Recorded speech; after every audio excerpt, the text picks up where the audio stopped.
मिली है, अगर ये पचेगी, हजम होगी, तब भी है ये गुरु की कृपा से हजम होगी, वरना पचेगी नहीं होगी। आप समझो, अगर बेटा आपको अनुकूल है, आपकी बातों को मानता है, आपका बेटा आज्ञा समझ लेना है, गुरु की कृपा है, यह है भगवान की कृपा है, ये कृपा समझ लेना। वरना आज के जमाने में बेटे अच्छे निकले, ये आरा ऐसा, ये काल ऐसा, ये कलयुग चल रहा है, और ऐसे समय में ऐसे काल में भी बेटा अगर आपको अनुकूल है, आपके बाप को उल्लंघन नहीं करता है, वरना सही कहना को देखो, यानी कि राजा के बेटे ने उनको कारागार में डाला था और रोज के 100 कोड़े मारना था। लेकिन समझो कि प्रभु की कृपा है, गुरु की कृपा है कि मेरा बेटा सब भारत नहीं पता है, तुम्हें सताता नहीं है, मुझे मारता नहीं है, मुझे केटर नहीं डालता है, मुझे हैरान परेशान नहीं करता है, और मेरी बातों को मानता है।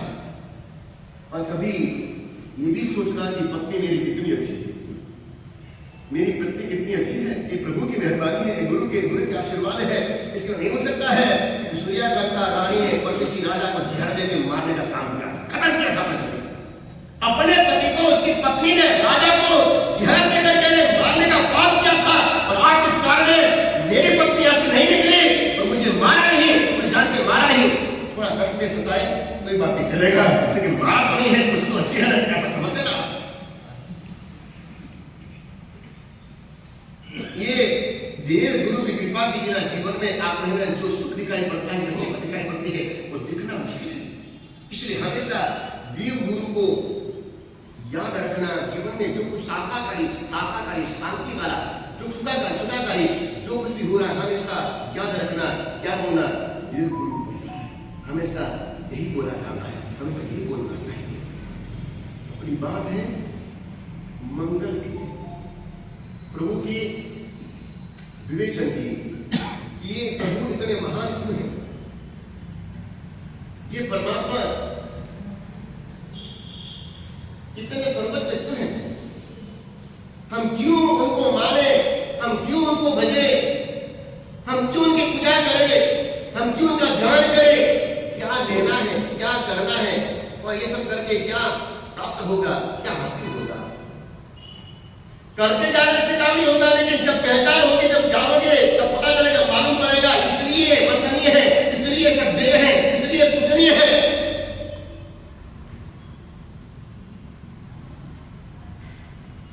देखो पहला श्लोक उपदेश कल्पवली नामक ग्रंथ का पहला श्लोक, उसमें तीर्थंकर प्रभु को और गुरुदेव को याद किया। ये स्वतंत्र श्लोक है, ये किसी से कनेक्टेड नहीं है, बड़ा स्वतंत्र है। लेकिन जब भी हम मंगल क्रिया करते हैं, एक प्रवचन करते हैं या फिर समय लेते हैं, तो सबसे पहले मंगल के रूप में क्या बोलते हैं, कौन से पद बोलते हैं, कौन से पद बोलते हैं, नमस्कार। और ऐसे कई ग्रंथ हैं, आगम ग्रंथ हैं, अनुयुग द्वार, विशाल से भाष्य, 29 सूत्र, उन सारे आगम ग्रंथों में श्लोक में तो प्रभु को याद किया है, कि सबसे पहले ऊपर में नवकार मंत्र लिखा है। क्या लिखा है? नवकार मंत्र उसमें लिखा है। नवकार यानी क्या? जिसमें जड़ और चेतन का, जिसमें जड़ और चेतन का ज्ञान समाया है। जड़ किसे कहा जाए और चेतन किसे कहा जाए, जीव किसे कहा जाए और जड़ किसे कहा जाए, ऐसी बातें इसमें समाई है, वही शास्त्र, और उसी अपने यहां पर क्या नाम दिया, योग ज्ञान कहा जाए। नवकार महामंत्र में सारा जड़ और जीव का भेद ज्ञान समाया है, और उसी में देव है, उसी में गुरु भी है, और उसी में धर्म भी है। नवकार में क्या है? देव गुरु धर्म है। नवोरियन का नमस्कार क्या है? नवोरियन का नमस्कार क्या है? देव, ये भगवान परमात्मा। और नमोवायन नमोवज्जायन में क्या है?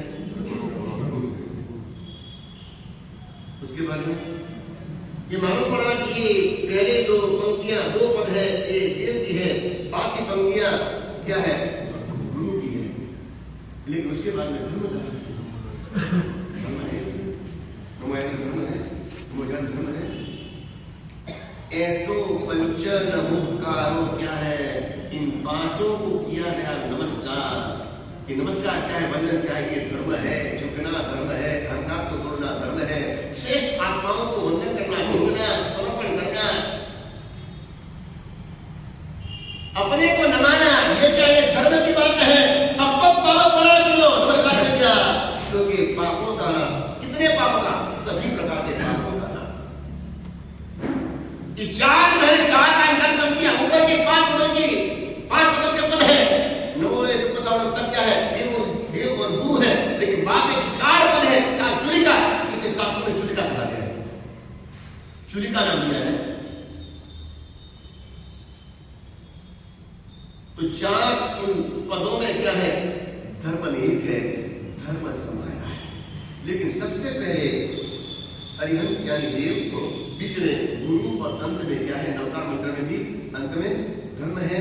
इस ग्रंथ की इन 2 लाइनों में, श्लोक में भी सबसे पहले देव है, बीच में गुरु और अंत में क्या है, अंत में धर्म। नमस्कार ही धर्म है। श्रेष्ठ आत्माओं को, गुणी आत्माओं को ध्यान में लाना, चिंतन करना, उनके बारे में सुनना, उनके बारे में बोलना, उनके बारे में किसी और की चर्चा विचारना करना, गुण संबंधी कुछ भी आप संवाद करना, मीटिंग करना, बातचीत करना, कथन करना, ये सब क्या है, यही तो धर्म है, यही तो धर्म है। तो अरिहंत परमात्मा सर्वोपरि, सर्वोत्तम, और जिनको हम प्रतिदिन जाते हैं, पूरी जिंदगी बचपन से उनको बसते आए हैं, उनको हम ध्यान में लाते आए हैं, दर्शन पूजा करते आए हैं, तो हमें उनकी पूजा क्यों करनी, हमें उनके दर्शन क्यों करने, हमें उनका ध्यान क्यों करना, उनकी स्तुति स्तवना, उनके गुणगान, उनकी कीर्तन क्यों करना, क्यों करना। और किसी के गुणों की बात नहीं है, एक साथ लोग दुनिया की महिमाशाली से कई लोग संपत्तिशाली, कोट्याधिपति, श्रेष्ठ लोग हो गए, या फिर ऐसे चक्रवर्ती हो गए, लेकिन कहीं पर भी किसी चक्रवर्ती को वंदन किया हो, किसी ऐसे अब्जोपति राजा सम्राट को वंदन किया, इंद्र महाराज को वंदन किया हो, ऐसा एक भी कोई पंक्ति, ऐसा कुछ एक श्लोक बता दो।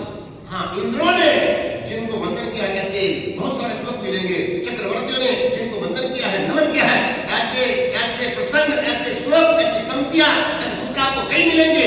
लेकिन दुनिया ने उन लोगों, चक्रवर्तियों को या फिर श्रेष्ठ लोगों को, करोड़पतियों को वंदन कैसा करके कुछ लोग हैं, नमो सेठियाणम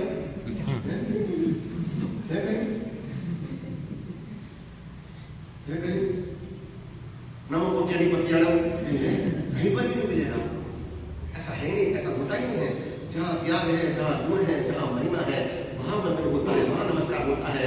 और ऐसे गुणधारी कौन है, गुणधर कौन है, विशिष्ट कौन है, कीर्तन का अरिहंत प्रभु ऐसे विशिष्ट कोटि के हैं।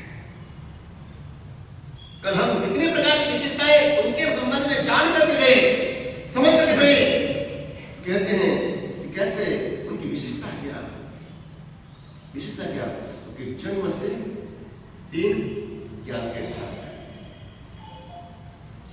जन्म से 3 ज्ञान के धारक।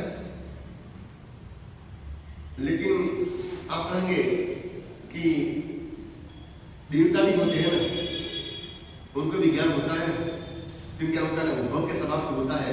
लेकिन फिर इस ज्ञान में भी शेष प्रकार का ज्ञान जो किसके पास होता है, तो ये अरिहंत परमात्मा के पास में होता है। और फिर कहते हैं कि ऐसे जन्म से पहले मां के गर्भ में रहते हैं, तब उनके पास कितने ज्ञान, 3 ज्ञान, मति ज्ञान, शुद्धि ज्ञान, शुद्ध ज्ञान और अवधि ज्ञान के धारक सहित ऐसे अरिहंत प्रभु होते हैं।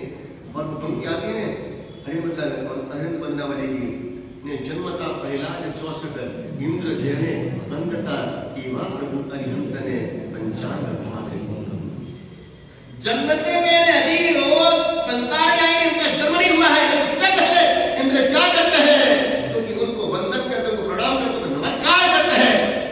कौन ऐसे आत्मा है दुनिया में, ऐसा कौन शेख है जिसे इंद्र देवलोक में रहे इंद्र भी उनको वंदन करे। अभी तो आए नहीं है, अभी उनको देखा नहीं है, पर फिर भी क्या करे, गर्भ में रहते हुए भी इंद्र उनको वंदन करे, उनको नमस्कार करे। करते कि नहीं करते हैं? चवन कल्याण की खबर मिलती है, सिंहासन कंपित होता है और इंद्र अपने सिंहासन से उतरता है, 6-7 कदम आगे आता है और क्या नीचे बैठ करके शत्रु से स्तवना करता है। किसकी? अरिहंत प्रभु की स्तवना करता है। इंद्र पागल नहीं, इसका दिमाग खराब नहीं है, क्यों वंदन करता है? इसलिए कि ये परम पवित्र आत्मा है, शिव प्रकार की आत्मा है, गुणधारी है, गुण संपन्न है और इसलिए सर्वत्र आत्मा है। इसलिए इंद्र उनको क्या करता है? स्तवना करता है, उनको याद करता है, उनके गुणों की प्रशंसा करता है।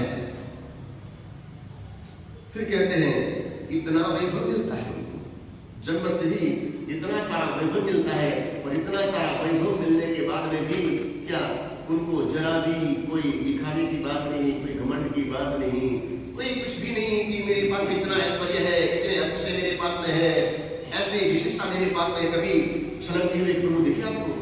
और इसलिए उनको विशेषण क्या मिला मालूम है? उनको विशेषण क्या मिला? तीर्थंकर भगवान को विशेषण क्या मिला? लोगों आता है सागर वर गंभीरा। क्या आता है?